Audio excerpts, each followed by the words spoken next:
আসসালামু আলাইকুম ভিউয়ার্স, আপনাদেরকে স্বাগতম ভালোবাসার গল্প কুঠিরে। আমি আপনাদের জন্য নিয়ে এসেছি আমি শুধুই তোমার গল্পের ৩য় নম্বর পর্ব। রাইটার আয়েশা আয়াস। চলুন শুনে নেওয়া যাক আজকের গল্প। ইনান ফোন রেখে আদ্রি আর আয়াসকে বলল, দোস্ত ইনসু হসপিটালে। আদ্রি চিন্তিত মুখে বলল, তাড়াতাড়ি চল। তারপর আয়াস আর ইনান একসাথে বসে আছে। আদ্রি পিছনের সিটে বসে। ইনানের হাত পা কাঁপছে, তাই আয়াস গাড়ি ড্রাইভ করছে। ইনান উদ্বিগ্ন কণ্ঠে বলল, বারবার বলছিলাম উল্টাপাল্টা কিছু করিস না, অনেকে বুঝেছি, তারপর এটা হলো, আজকে যায়নি। কইছে তাকে একটা থাপ্পড় দিব। সে স্লিপিং পিল খায়। কয়টা খাইছে রে? এটা জানি না, আন্টি বলল অনেকগুলাই খাইছে। আদ্রি ইনানকে উদ্দেশ্য করে বলল, থাক, চিন্তা করিস না, ঠিক হয়ে যাবে। ইনান মাথা নাড়িয়ে বলল, আয়াস ভাই তাড়াতাড়ি ড্রাইভ কর। ওরা 1 ঘন্টার মধ্যে পৌঁছে গেল হসপিটালে। রিসেপশনের দিকে দৌড় দিল। পিছনে আয়াস ও আদ্রি ছিল। তারপর লিফটে 3 তলা গেল, কারণ 3 তলায় ইনসিরার ভর্তি আছে। তারপর ওরা কেবিনের সামনে আসতেই ইনসিরার মা কান্না করতে করতে বলল, দেখো না কি করেছে, কেন ও এমন করলো? ওর বাবাও বাসায় নেই, মেয়েটা দিন দিন উগ্র হয়ে যাচ্ছে। ইনান, তুমি ওকে বাসায় নিয়ে যাওয়ার পর আমার সাথে ছোট্ট একটা বিষয় নিয়ে রাগারাগি করে দরজা বন্ধ করে দিয়েছে। অনেকক্ষণ ডাকাডাকি করেছি, খোলে নাই। তারপর দরজার ডুপ্লিকেট চাবি দিয়ে খোলার পর দেখে এই অবস্থা। এই মেয়ে নিয়ে যাবো কই? সামান্য কারণে যদি এরকম করে তাহলে অনেক বড় কিছু হলে কি করবে? আলিয়া বেগমের কথা শুনে হাফ ছেড়ে বাঁচল সে, কারণ সে এখনো কিছু জানে না। তাই ইনান আলিয়া বেগমকে সান্ত্বনা দিয়ে আসল কাহিনী চেপে গেল। আচ্ছা আন্টি, আপনি কান্না করেন না, ওরে আমরা বুঝাইতেছি। এখন কেমন আছে ও? ডাক্তার ওয়াশ করছে, আমি গিয়ে দেখে এসেছি, ঘুমাচ্ছে। তোমরা যাও দেখে এসো, আমি ডাক্তারের চেম্বারে যাচ্ছি। আচ্ছা আন্টি। এটা বলেই ওরা ইনসিরের কাছে চলে গেল। তারপর ইনান ইনসিরের কাছে বসতেই ও চোখ মিলে দেখলো, আর ইনান রাগে ফেস নিয়ে বলল, এই জন্যই বাড়িতে যেতে চাইছিলি তাই না? আমি প্রথমেই সন্দেহ করছিলাম, কেন এমন করলি তুই? কত করে তোকে বুঝাইছি যে উল্টাপাল্টা কিছু করিস না। আরে তুই তো বেঁচে গেছিস। অনেকে আছে যারা এটার শিকার হয়েও নিজেকে সামলে নেয়, তাহলে তুইও কেন পারবি না? যেখানে তোর সাথে খারাপ কিছু হয় নাই, আল্লাহ তাআলা তোকে বাঁচাইছে। তুই একবারও ভাবলি না আমাদের কথা? একবারও ভাবলি না আমাদের বন্ধুত্বের কথা, তোর বাবা মার কথা, আমরা আমাদের 4 জনের শক্ত বন্ধুত্বের কথা? কত মজা করছে একসাথে, ভুলে গেলি ওই নোংরা তিয়াসের জন্য? তোর কাছে ওই বড় হয়ে গেল যে ওর জন্য তুই নিজের জীবন দিতে যাচ্ছিলি।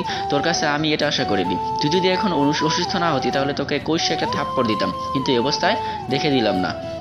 তারপর আদ্রি ওর মাথার হাত বুলিয়ে দিল, বলল, আর কখনো এরম করিস না। এটা করলে তুই জীবনের কাছে হেরে যাবি, আর যার জন্য করবি তার কিছু আসবেও না, যাবেও না। তার চেয়ে ভালো যে মানুষগুলো তোকে ভালোবাসে তাদেরকে সাথে নিয়ে বেঁচে থাক। দেখবি জীবনে তুই কখনোই দুঃখী হবি না, সুখী হবি, তখন আর মরতে ইচ্ছে হবে না। আয়াস উদাস ভঙ্গিতে বলল, আমি এত সেন্টিমেন্টাল কথা জানি না রে ভাই, তাই আমি কিছু কইলাম না, কিন্তু এরপর যদি এরকম কিছু শুনি তাহলে তোকে ককটাস গাছের সাথে বেঁধে তোর গলায় পিঁপড়ে ছেড়ে দেবো। মনে রাখিস। ইনসিডেন্ট হাসি মুখে বলল, না আর করবো না, ভালোভাবে বাঁচবো, আর তোরা তো আছিসই আমাকে দেখার জন্য। ইনসিডেন্টের কথা শুনে 3জনই তৃপ্তি নিয়ে হাসলো। আয়াস মজা করে বলল, তোর জন্য পাতলা খিচুড়ি নিয়ে আসি, দাঁড়া। ইনসিডেন্ট জোরে জোরে মাথা নাড়িয়ে বলল, না না, আনিস না প্লিজ। না, আমি শুনেছি যারা অসুস্থ হয় তাদের জন্য পাতলা খাবার খেতে হয়। আদ্রি মুখে হাত দিয়ে বমি করা বাপ নিয়ে বলল, আয়েশের বাচ্চা চুপ থাক, চুপ না করলে তোরা ড্রেনে চুবামু। ইনান হেসে বলল, ড্রেনে চুবাইতে হলে কিন্তু তোর হচ্ছে ড্রেনে নামতে হবে, সো বুঝে শুনে করিস। ইনসিরা বিরক্ত স্বরে বলল, একজন অসুস্থ রোগীর সামনে এসে ড্রেনে ড্রেনে কি শুরু করছিস? ভদ্রতা আছে তোদের? ঠিক কথা। এই ইনান আর আয়াসের মধ্যে কোনো ভদ্রতা নেই, তারা অভদ্র পোলাপান। আয়াস ঠোঁট বাঁকা করে বলল, আর আপনি মনে হয় ভদ্রতার ওরা কথা বলছিল, একটু পর একটা নার্স আসলো এবং নার্স এসে বলল, কি অবস্থা? জি ভালো। আচ্ছা রেস্ট করেন, বিকেলের মধ্যে আপনাকে ছেড়ে দেওয়া হবে। নার্স যাওয়ার পর আয়াস বলল, নার্সটা কত বহুত সুন্দর। আদ্রি খোঁচা মেরে বলল, লুচ্চামি শুরু হয়ে গেছে না? লুচ্চামি না করলে তোর ভালো লাগে না? মহিলাটা তোর মায়ের বয়সী হবে। আয়াস ভ্রু কুঁচকে বলল, আমি কি বলছি আমি তার সাথে প্রেম করবো? বলছি সে সুন্দর, লুচ্চামির কি আছে? ইনান হাসতে হাসতে বলল, বুঝলি আয়াস, মাইয়ারা সব হিংসে উঠে, কারো সৌন্দর্যের প্রশংসা করলে জ্বলে পুড়ে যায়। ইনান আর আয়াস দুজনেই হাসতে লাগলো। আদ্রি আর ইনসিরা ঠোঁট বাঁকা করে রইল। তখনই আলিয়া বেগম এসে বলল, এটা ইনসু, এমনটা করা উচিত হয়নি তোর। সরি মা। আচ্ছা মাফ করলাম, আর যাতে এমন না হয়। তোমরা থাকো ওর কাছে, আমি আসছি, আমি বাসায় যাচ্ছি। আদ্রি বলল, আচ্ছা আন্টি। তারপর আলিয়া বেগম চলে গেলেন। আলিয়া বেগম যেতেই আয়াস বলল, দোস্ত কালকের মিশনটার কথা মনে আছে? সবাই জোরে বলে উঠল, ইয়েস। মিরাজ স্যাররা পর্দাফাঁস। তারপর সব গগন বিদারী হাসি দিয়ে উঠলো এবং চোখে মুখে শয়তানি। ওরা সবাই বসে বসে গল্প করছিল। এমন সময় আদ্রিকে বসিয়ে রেখে ইনান আর আয়াস বাইরে এলো নাস্তা করতে, কারণ তারা সকাল থেকে কিছুই খায়নি।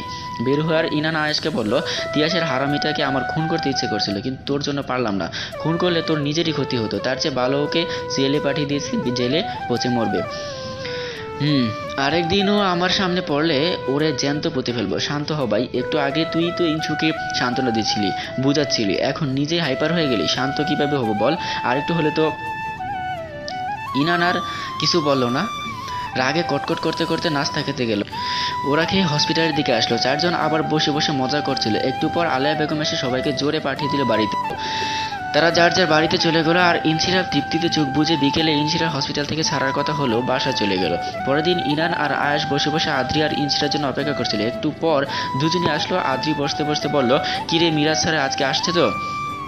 আয়াস শয়তানি হাসি দিয়ে বলল, শালার বেটা আজকে আবার না আসবে না? ইনান হাসতে হাসতে বলল, ওর তো আজকে লেকের পারে ডেটিং শিউলি ম্যাডামের হাতে। ইনসিরা আয়াসকে উদ্দেশ্য করে বলল, তুই শিওর তো মিরাজ স্যার শিউলি ম্যাডামকে লেকের পারে আসতে বলছে? আবার জিগায়, আমি নিজের কানে শুনছি মিরাজ স্যার বলতেছে, হ্যাঁ শিউলি ম্যাডাম আপনি একটু লেকের পারে আসবেন, আমি আপনাকে একটা গিফট দেবো, খুবই স্পেশাল। আয়েশের কথা শেষ হতেই চারজন হাসি রুল পড়ে গেল। ইনান হাসতে হাসতেই বলল, স্পেশাল গিফটটা তো আমাদেরও দেখা উচিত। ওদেরকে থাকে ইনসিরা বলল, ওদেরকে থামিয়ে ইনসিরা বলল, কিন্তু লেকের পাড়ের গেট তো তালা দেওয়া থাকে আর চাবি থাকে স্যার ম্যাডামদের কাছে, তাহলে আমরা ঢুকবো কি করে? আয়াস কলার উঁচু করে বলল, এটা আমার উপর ছেড়ে দে, ক্লাসটা শেষ হলেই বেরিয়ে পড়বো, ওকে? সবাই একসাথে বলে উঠল, ওকে ডান। সো গাইস, আজকের গল্প এই পর্যন্তই ছিল। এই গল্পটি চলবে। পরবর্তী পর্ব পাওয়ার জন্য আমাদের সাথে থাকবেন এবং আমাদের এই চ্যানেলটিকে সাবস্ক্রাইব করবেন। তবে ভুল ত্রুটি হলে অবশ্যই ক্ষমা সুন্দর দৃষ্টিতে দেখবেন। তবে মিশনটার জন্য তারা প্রস্তুত আছে, আপনারা প্রস্তুত আছেন তো?